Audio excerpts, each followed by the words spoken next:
គេវាថាមានត្រប់3ហ្នឹងដូចមានមាស1គីឡូចឹងបងប្អូនព្រោះតែចុះទៅទិញម្ដងហ្នឹងទិញដែរបានទេហើយបើដាំខ្លួនឯងវិញត្រប់ទូចហើយញ៉ាំអស់ហើយហ្នឹងឥឡូវបានតែត្រប់ធំហ្នឹងមកក៏ចាប់ផ្ដើមអាំងទៅហើយគ្រាន់ថានេះខ្ញុំធ្វើរៀងប្លែកជាងគេបន្តិចដោយសារបងប្អូនខ្លះគឺគាត់យកអាំងហើយគឺគាត់ច្រាំសាច់ជ្រូកឆាមួយគ្នាបែកវល់ចឹងណាតែនេះខ្ញុំអត់ធ្វើអញ្ចឹងទេបងប្អូនធ្វើមកផ្សេងតែរសជាតិវាតែមួយគ្រាន់តែយើងវាញ៉ាំស្រួលជាងមុនហើយរសជាតិក៏ឆ្ងាញ់ជាងមុនដែរបងប្អូនយើងគ្រាន់តែឆាសាច់ជ្រូកយើងឆ្អិនដាក់គ្រឿងយើងស្ករអំបិលវាចេញស្អីប្រេងខ្យងប្រេងខ្ចាំងហ្នឹងហើយភ្លក់ដឹងរសជាតិហ្នឹងយើងហើយទុកមកដប់សិនទៅចាំតែពេលដែលត្រាប់យើងឆ្អិនយើងវះពោះមកយើងដាក់សាច់នឹងចូលហ្មងអញ្ចឹងណាបងប្អូន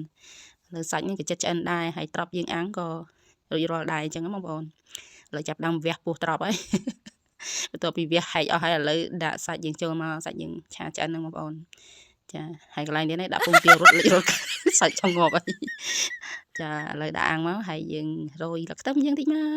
ឃើញអត់បងអូនតាមស្ទុះឡើងគឺឆ្អិនបាត់ហើយនេះ